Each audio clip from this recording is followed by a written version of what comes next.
ሰላም አሎ እንዴት ነህ? እንደምን አደርክ ኮምሻ? ሰላም አደርክ? ይገርምህ ሰላም ነህ? ደህና እንዴት አደራችሁ? ደህና ነህ? ደህና ነኝ። እንዴት ነው አዳር? አዳር እንግዲህ ወደኋላ ብለን ያደርነው ነገር ግን 4 ልጆችን ያው ገለዋል የሚሉን እነማን ናቸው? ያው ይሄ ቡድን ነው፣ ሌላ ማን አለ ብለን ነው። ያንተ ልጆች ነው? አዎ እነዛ እና አባት አደጋን የተለዩት ወደኛ መተው 2 ቀን ቆይቷቸው ነበር። ይቅርታ እንግባ ብለው አጋጣሚ አላወቁም። ወደ ታች ወደ ከተማው ሲሄዱ እኛ በሌላ መንገድ ነበር የወጣነው። ይዘዋቸው ኑሯል። ማታ ላይ 7 ሰዓት ላይ ነው 4ቱንም የረሸኗቸው ነው የሚሉ። ሰላም ጤና ይስጥልን። ተከበራችሁ የጉባኤ ኢትዮጵያ ቤተሰቦች እንዴት ናችሁ? ያው እስከ ዛሬም ድረስ ያው ካልሞትን አናርፍም በሚል ይመስላል። ይሄው በዚህ ልክ እርስ በርሳቸው እየተጨፋጨፉ ያሉበት ነው። ይሄ ደግሞ ደቡብ ጎንደር አካባቢ ላይ የሆነ ነው። እስኪ አብረን እንከታተለው ስልካቸው። አባታደቅና አባካሳን እና አባታደቅ ነው ይራው እና ሌላም አሉ 4 ናቸው ነው የሚሉን። አሁን የት ቆይተው ነው የመጡ? አላይ ነበሩ። ያኔ ትተናቸው የመጣ ነው። ዛጎች ነው አይደል? ታስታውሳለህ? ያኔ አይ እኔ ሄዱበትን አላውቅም እንጂ ያው ልዩነቱ እዛ ላይ ነው እንትን ያለው እኮ ልዩነቱ ያን እና እንደዛ መተው 1-3 ቀን ሆኗቸው ነበር። ይቅርታ በቃኛ ያኔ ተሳስተን ነው እንታገል ምናምን ብለው መተው ነበር። 3 ቀናቸው ነው ገና ከመጡ ማለት ነው። እሺ መጨረሻኛ በሌላ አቅጣጫ ነው የወጣነው። እነሱ በዳር ነበሩ።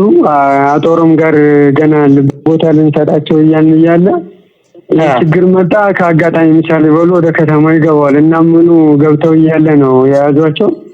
ከዛ ለዚህ ለአገረ ልጅ የሚባሉ ብርጌድ ልጆች ነው የሰጧቸው። ከዛ በኋላ ሌሊት ነው እንግዲህ እኛ አላወቅንም። አሁን ነው የምንሰማ። ሌሊት 7 ሰዓት ላይ ነው የመቷቸው አሉ። ወስደው ሆስፒታል ሬሳውን ጥለውታል። አረባክ አዎ የረሸኗቸው እነዚህ ናቸው። እነዚህ እንግዲህ ጉዱን አንድነት ነው በሚል እየተሰራ ያለውን ስራ ተመልከቱ። አንድ እንሆናለን በሚል መልኩ በዚህ መልኩ የተጨፋጨፍን ነው የሚል ነው። አንድ አትሆኑም። እንደው በዚህ ልክ እንደው ሲሞቱ እንኳን ሳያውቁ ሲጀመር አብሮ ለዝርፊያ ይወጣ አንድ ቦታ ላይ አብሮነት እንደሌለ መሬት ላይ በደንብ እንተዋወቃለን። በደንብ መሬት ላይ ያለውን ስለምንተዋወቅ አንዋደድም። እንኳን ጦርነትን ያክል ሁሉም በአቅሙ ለስርቆት ለነውር ነው እንጂ ወጣው ከዛ ባሻገር ምንም ነገር እንደሌለ እንተዋወቃለንና አስከሬው እንደዚህ ጥለውት የኛ አላወቅንም። በዚህ ወጣው በዚህ ገብተው እያሉ በዚህ ልክ ተፈነካክቶ ጦርነት በዚህ ልክ ተበታትኖ መከላከያን ኢትዮጵያን መውጋት ማሸነፍ እንዴት ማፈሪያዎች ናችሁ! በጣም ብቻ የተወጣት ተጨፈረ። ታሪክ እንደው እኛም እንጂ ማሽሞንሞኑን አዝተነው ነው። አሁን ያለው ወዴት እንዴት ነው ታዲያ? እዚያ በኋላ ሲያለው አሁን አዳር ላይ ምንድነው ጧት ምን ያድርጉ? ተረጋጋ በኋላ እኮ ነው አጋጣሚ ከተረጋጋ በኋላ ለምሳሌ በሉ በሌላ መልኩ ሂደው እኮ ነው ያገኟቸው። ከዛ በኋላ እኮ መረጃ ምን ነገር እንዳለ ያውቃሉ። እኔ እንዴት እንዳገኟቸው እኮ አላውቅም። በምን መንገድ ሄደው እንደያዟቸው አናውቅም። በጎድን ሄደው እንብላ ብለው እንደሄዱ ጾም ብለው ነው የሚሉን። ይሄን የሆነው ነገር እሺ አሁን ለናዛዥነት አስደውሉላቸው ምን አሏችሁ? እንግዲህ እስካሁን አልደምን አላወቅንም ነው የሚሉት። የረሸኗቸው እነዚህ ቢዘን የሚባሉ ናቸው ነው። ታውቀዋለህ ወደ አንዱ ማላቀቅ እኮ ነው ኃላፊነት የሚወስድ። አሁን ተገናኝታችሁ ተነጋግራችሁ መፍትሄ አብጅታችሁ ነበር ትላንት። ዝም ብሎ ነው እናንተም ወደዛ ሁኑ እኛም ወደዛ እንሆን ነው። በስልክ ነው ያም ገባ እሱ ከእናንተም ከሌላው ተደወለ። እነዛንም አስለቀቀው እስቲ የተደዷቸው እዛ የጎድን ኋላ እኛ ምናድርግ እነዚህ ምናድርግ ተባባለ። በዛ ሁኔታ ነው የቆየ ነው። ከዛ ሌሊት ላይ እንግዲህ እነዚህን ከያዙ በኋላ እንግዲህ ትዕዛዝ ሳይሰጥ ሳያውቀው ኮሩ ምን የሚሉ አይደረግ ነገር ተማክረው ከሆነ ያደረጉት የረሸኗቸው ሆን ብለው። አዎ ይሄ ሀገረ ቢዘን የሚባለው ብርጌድ ነው አይደል? እነሱና አመኑም ያውቃል። ኮርመር የሚባለው ሀገረ ቢዘን ብርጌድ የሚባለው እና አንዳርጌ ያሉበት ነው። እነሱ ናቸው። ምን ያህል ነው የሰው ኃይሉ? የሰው ኃይሉ ምን ያህል ነው? አሬ 100 ምናምን እዛ በላይ የሚሞላ አይመስለኝም። ያ ነው ያለው፣ ግን ከኋላ ነው ያው የሚደገፈው ከኋላ ነው። የኮሩ ምን በሚል አይለ ነው የሚደገፍ እንጂ እና ያለ እንትን ኑሮት አይደለም። አይ ጥሩ በቃ እሺ፣ ስልክ ላንሳና እደውላለሁ። እስኪ ደረጃ ይልቅ እንግዲህ ለቀጣይ ደግሞ ሌላ ብጥብጥ፣ ሌላ እቅድ እንደዚህ ነው ተብሎ በሌላ መልኩ ደግሞ ሌላ እቅድ ነው እንግዲህ እየታሰበ ያለው። በዚህ መልኩ መባላት ኃላፊነት የሚወስድ የለ ተጠያቂ የሚሆን ነገር የለ። አንዱ ባንዱ ማላከክ ነው ምናምን። ከዛ የነከሌ ነው እንዴ ቂም በቀላል እና አንዳርጌ ነው የነሱማ ከሆነ ይሄን ነገር ያደርገዋል ብሎ መፈከርና ለሌላ በቀል መነሳሳትን ያሳያል። በጣም በሚገርማችሁ ሁኔታና እኔ በጣም አትሙቱ አትግደሉ ብለናል። ሌላው ከዚሁ ጋር በተያያዘ ለጽንፈኛው ቡድን ሊደርስ የነበረ 9 ኬኤም መትረጊስ ከነ አዘዋዋሪዎቹ በቁጥጥር ስር መዋሉ ተገልጧል። በሰሜን ሸዋ ዞን ፍቼ ከተማ በመከላከያ ሰራዊት በብሔራዊ መረጃና ደህንነት እንዲሁም በዞኑ ፖሊስ ማለትም በዞኑ የጸጥታ ግብረ ኃይል ብርቱ ክትትል በሰሌዳ ቁጥር አዲስ አበባ B60136 ቶዮታ መኪና መነሻውን ከጋምቤላ ከተማ አድርጎ እንግዲህ አዲስ አበባን አቋርጦ መዳረሻውን ጎጃም ደብረ ማርቆስ በማድረግ ነው ለጽንፈኛው ቡድን ሊደርስ የነበረውን 9ኙን ኬም መትረጊስ ወይም ብሬን ከነ አዘዋዋሪዎቹ እና ተሽከርካሪው በቁጥጥር ስር መዋሉ የ6ኛ እዝ የአዋሽ ኮር ምክትል አዛዥ ኮሎኔል ጋዲሳ ዲሮ የተናገሩት ማለት ነው። በሚገርም ሁኔታ አስቡት። አንድ ወቅት ላይ የኤንጂኦዎች ስራ እንዴት ነው የሱዳኖች በዚህ በመተማ በኩል ያለው እንዴት ነው የኤንጂኦዎች ሁኔታ ስለው ኤንጂኦዎች አሁን ተቀዛቅዘው ሄደዋል አለኝ። ምንድነው ብዬ ስለው አንድ የሆነ ሰው እዛ ያለ ሰው ነው በጋምቤላ በኩል ናቸው አሁን ያለው አለኝና ወደው አንድ ወር አልሞላውም ወደው ጋምቤላ ላይ ግጭት ተነሳ ተባለ። ኤንጂኦዎች የሚባሉት ናቸው እንደ ጦርነቱን የሚደግሱት። ከዛ በኋላ ደግሞ አሁን የዛሬዋን ደግሞ ወሰዷትና ያንን ተች አደረገች ማለት ነው። ምክንያቱም ግጭት በተነሳበት አካባቢ ላይ መሳሪያ ለማስገባት በባሌም በቦሌም በሚባለው በየትኛውም አቅጣጫ ይሁን ኢትዮጵያን ለመውጋት ኢትዮጵያን ለማጥፋት የማይሰራ ስራ እንደሌለና ይሄን አጋጣሚ እንዳትረሱ። ለዛ ነው በሁሉም አቅጣጫ ላይ ነቅተን እንጠብቅ የሚል መልእክት ያለኝ። የሀገር ህልውናን አደጋ ላይ ለመጣልና የዜጎችን ደህንነት ለማወክ የጥፋት ሴራውን አንግቦ የግል ሀብቱን ለማካበት የሚንቀሳቀሰው ኃይል በተለያዩ ጊዜያት ሙከራዎችን ቢያደርግም በጸጥታ ኃይሎችና በሰራዊቱ ብርቱ ክትትል የጥፋት ሴራው መምከኑን ምክትል አዛዡ ገልጧል።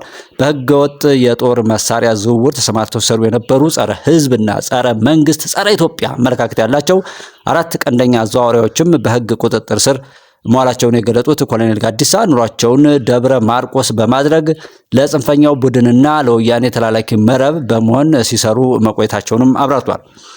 ዛሬም ነገም ለሀገራችን ሰላምና ደህንነት እውን መሆን የሚከፈለውን መስዋዕትነት ሁሉ በመክፈል የኮሩ ሰራዊት ከዞን የጸጥታ ኃይሎች ጋር እያደረገ ያለውን የጋራ ስራ ከመቼውም ጊዜ በላይ ተጠናክሮ ይቀጥላል ሲሉም ነው መልእክታቸውን ያስተላለፉት። እኔ ከመሳሪያ ዝውውር ጋራ በየትኛውም ማግባብ በትክክል መረጃው በትክክል ሳይዛነፍ ማለት ነው። ምክንያቱም ይሄ ከበድ ያለ እርምጃ መውሰድ ሁሉ አለበት። ይህንን የጸጥታ የብሔራዊ ደህንነት እንደዚህ የሚያውቀው ነው ያውቃል። ግን እንደው ትኩረት ያ ካልሆነ በዚህ ሰዓት ላይ ጥይት እያቀባበለ የሚያባላንን ኢትዮጵያዊ እኔ ምንም አይነት ምህረት ያስፈልገዋል የሚል አመለካከት የለኝም። እንዴት እንደሆነ አላቅም። እናንተ ደግሞ ሐሳብ አስተያየታችሁን ኮሜንት ላይ ትሰጡኛላችሁ ማለት ነው።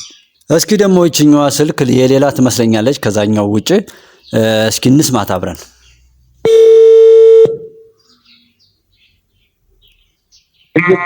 አሎ ወንድማላ እናስልክ እንደው አብረስተለን እንዴት ናችሁ? ምን ያቆጥልከም ብለው ያለኝ ዛሬ በርተራ የሚባል ነገር ሰምቼ ነገ ታስራደ ይሆናል እያልኩኝ ነበር። ምን ሰምታ ነው እንተኝ? እዛ በጥቷል መሰለኝ እርስ በርስ የሚባል ስማዳ ላይ ጌታ አስራደ ናቸው። በቃ ይሄን የሚያደርጉት ማን ይሆናል? እነሱ ናቸው። አንድ አራት እንደተሸኙ ነግረውኛል። እኔስ ደስተኛም አይደለሁ። 19 እነዛ ለምን መሰለህ ቁልፍ ናቸው ስላሉኝ እኮ ነው።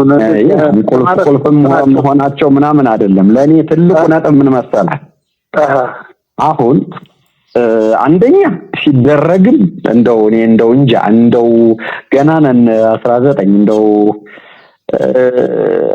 እነሱ በጣም ለማትረፍ ሞከሩ። በነገራችን ላይ የገደሉትም እነሱ ያስገደሉትም እነሱ የተገደሉትም እነሱ ድርጅቱን አሁንም ነው በቃ ለኋላ ወደ አፋድ ለመገንጠል የማይቆፈር ጉድጓድ የለም። የሚገርም ጌታ የማይሰራው ጉድ የለም። እኔ ላይ የማይቆፍረው ጉድ የለም። እኔ ለማስገደል የማይቆፍረው እኔ ላይ የማይቆፈር ከነዛኞቹ በከፋ ሁኔታ የሚገርም አሁን ከነዘመነም ከናስረስም በላይ ደቡብ ጎንደር ላይ ማጥፋት የሚፈልገው እኔን ነው 19 እሱ እና ስለዚህ ምን አሰባችሁ እናንተ? ምን አባቱ ያመጣል? ሲመኘኝ ይኖራል እንጂ እንደው እኔ እንደው አይነከኝ አገኝ ነው አይደለም? ጎጃም ላይ ሆነው ታውቀዋለህ? ያውቃለሁ። የዚህ አይነት ነገር እዛ ቦታ ላይ ሲሄድ ያለ መስራት እንግዲህ ይህንን ነገር ሁሉ ስታዩት በዚህ ልክ እየተባሉ የቀጠሉ መሆኑ የጌታ አስራደ አሻጥር ሸር እያሉ ደግሞ የኛው እንዳልኳችሁ ሌላ ስልክ ነው ማለት ነው። ከዛ ውጪ የተገኘ ነውና